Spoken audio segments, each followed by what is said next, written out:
For some reason the telescreen in the living room was in an unusual position. Instead of being placed, as was normal, in the end wall, where it could command the whole room, it was on the longer wall, opposite the window.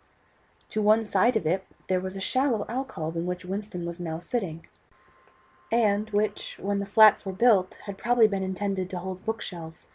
By sitting in the alcove, and keeping back, Winston was able to remain outside the range of the telescreen, so far as sight went. He could be heard, of course, but so long as he stayed in his present position he could not be seen. It was partly the unusual geography of the room that had suggested to him the thing that he was now about to do. But it had also been suggested by the book that he had just taken out of the drawer. It was a peculiarly beautiful book. Its smooth, creamy paper, a little yellowed by age, was of a kind that had not been manufactured for at least 40 years past. He could guess, however, that the book was much older than that. He'd seen it lying in the window of a frowsy little junk shop in the slummy quarter of the town.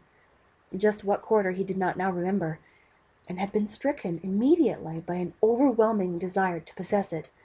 Party members were supposed to not go into ordinary shops, dealing with the free market it was called, but the rule was not strictly kept, because there were various things such as shoelaces and razor blades which was impossible to get a hold of any other way.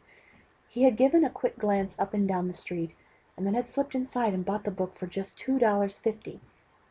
At the time he was not conscious of wanting it for any particular purpose. He had carried it guiltily home in his briefcase. Even with nothing written in it, it was a compromising possession. The thing that he was about to do was to open a diary.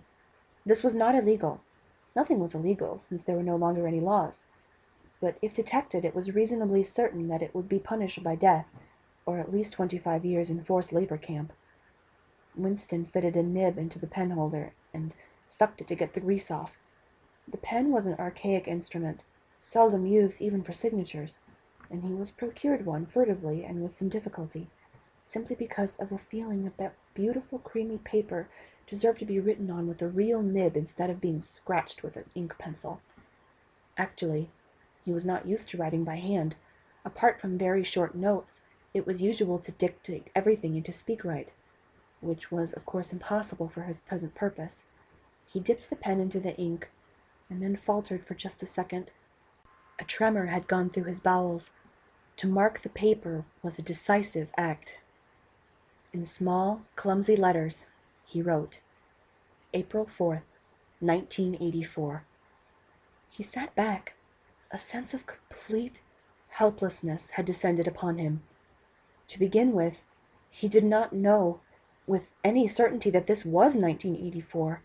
It must be around that date, since he was fairly sure that his age was 39, and he believed that he had been born in 1944 or 45, but it was never possible nowadays to pin down any date within a year or two. For whom, it suddenly occurred to him to wonder, was he writing this diary? For the future? For the unborn? His mind hovered for a moment around the doubtful date on the page, and then fetched up with a bump against the newspeak word doublethink. For the first time the magnitude of what he had undertaken came home to him. How could you communicate with the future? It was of its nature impossible. Either the future would resemble the present, in which case it would not listen to him, or it would be different from it, and his predicament would be meaningless. For some time he sat gazing stupidly at the paper. The telescreen had changed over to strident military music.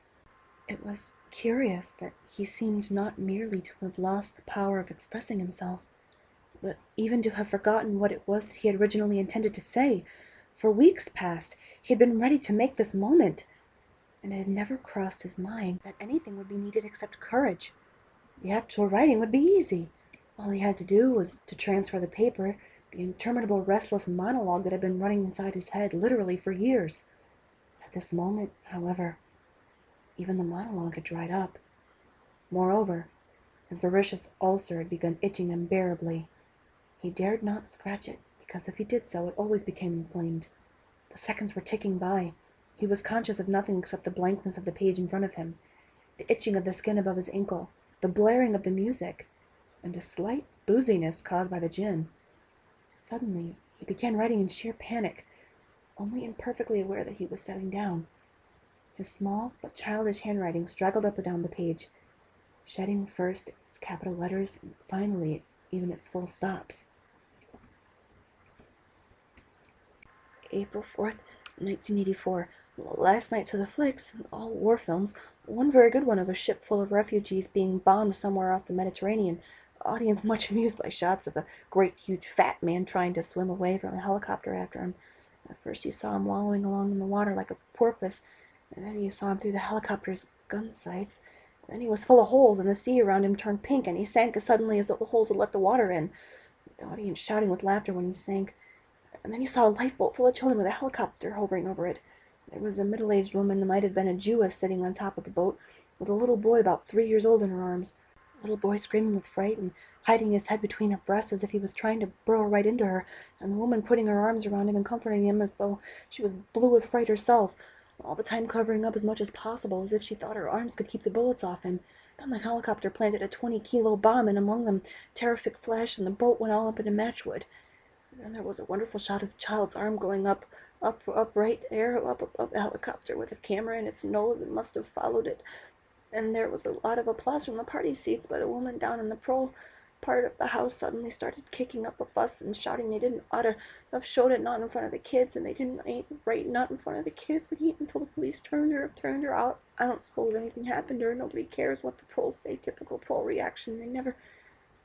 Winston stopped writing, partly because he was suffering from a cramp. He did not know what had made him pour out that stream of rubbish, but the curious thing was that while he was doing so, a totally different memory had clarified itself in his mind, to the point where he almost felt equal to writing it down. It was, now he realized, because of this other incident that he had suddenly decided to come home and begun the diary today. It had happened that morning at the ministry, if anything so nebulous could be said to happen.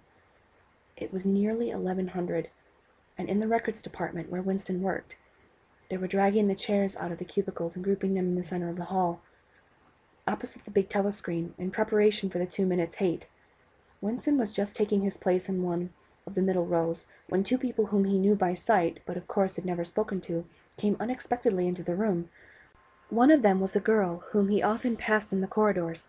He did not know her name, but he knew that she worked in the fiction department. Presumably, since he had sometimes seen her with oily hands and carrying a spanner, she had some mechanical job on one of the novel-writing machines. She was a bold-looking girl of about 27, with thick dark hair, a freckled face, and swift athletic movements. A narrow scarlet sash, emblem of the Junior Anti-Sex League, was wound several times around the waist of her overalls, just tightly enough to bring out the shapeliness of her hips. Winston had disliked her from the very first moment of seeing her. He knew the reason.